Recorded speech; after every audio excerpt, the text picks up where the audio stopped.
Réunion du comité national. Mais oui, une de plus de passé. Alors qu'est-ce qui a été dit aujourd'hui? Alors aujourd'hui, c'était l'organisation de la remise du matériel. Donc cette remise du matériel aura lieu le 30 mars à 14h30 à Coin-sur-Seille. Donc c'est tous les secteurs qui viennent chercher tout ce qu'il faut pour faire l'opération. Exactement, les cartons de cravate pour les roses, les autocollants, les écussons, etc. Nous, de notre côté, on a bien travaillé. Voilà. Je pense, oui. Voilà, on a passé toutes les commandes. Les roses, c'est fait. Les cravates, c'est déjà fait depuis le mois de décembre. Et puis voilà, donc il n'y a plus qu'à. Il y a des choses nouvelles qui ont été dites aujourd'hui.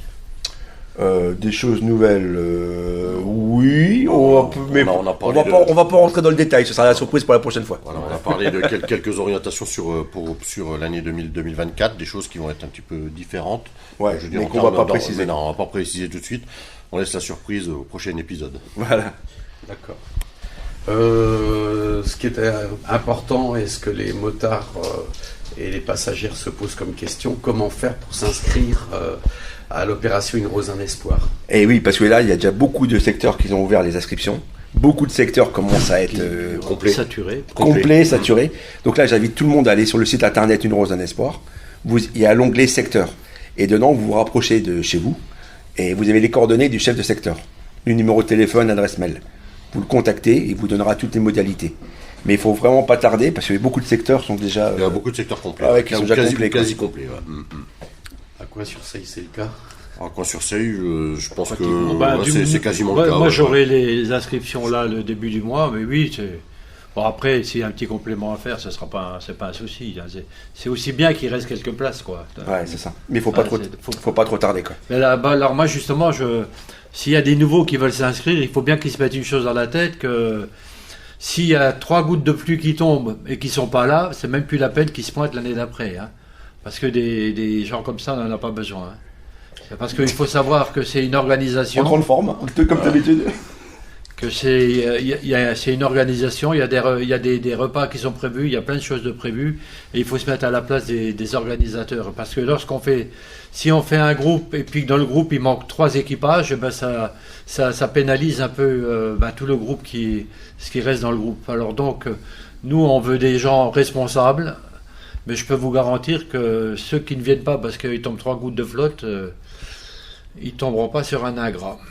Ouais, voilà. Parce qu'il y a un gros travail de la part de tous les chefs de secteur en amont et de leur comité pour organiser la manifestation. Donc voilà, le respect de ce travail, ça commence par si les gens s'inscrivent, ben voilà, qu'ils soient présents. Mais on a très peu de. D'accord, mais c'est bien de le rappeler quand même. Bien sûr. Hein, c'est bien de le rappeler. Alors on parle des équipages, mais aussi on a besoin de bénévoles pour l'emballage des roses. Et puis pour entourer la structure. Après, ça dépend des secteurs. Les secteurs, les personnes qui veulent emballer les roses, elles regardent dans quel secteur elles sont, et puis ils contactent le responsable de secteur, et puis c'est plus simple. Hein, voilà. C'est sûr que nous, à Coin-sur-Seille, il n'y a pas des gens de Thionville qui vont venir. On ne va pas demander à des gens de Thionville de venir emballer nos roses. Hein, on fait dans du local, c'est déjà c'est le plus important. Les gens qui veulent vraiment participer à l'emballage des roses, ils regardent dans quel secteur ils sont et puis ils préviennent le chef de secteur. Et puis je crois qu'il y aura quand même pas mal de roses emballées en Moselle. Oui, en Moselle, on a les 500 000 roses, donc il y a moyen que chacun s'amuse. Ouais, il y a de quoi faire. Hein, il y a de quoi faire, je pense. Hein.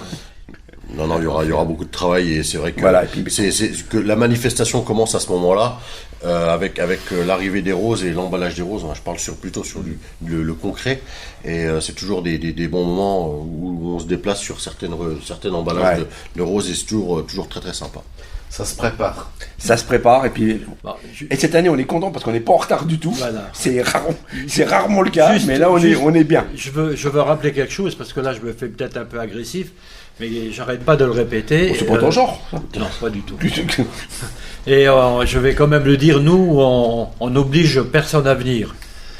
Donc, c'est-à-dire que les gens qui viennent, ils ont même de la chance d'avoir de la place. Alors, donc, il faut absolument respecter le travail qui est fait par tous les organisateurs, parce que c'est aussi le but de la manifestation.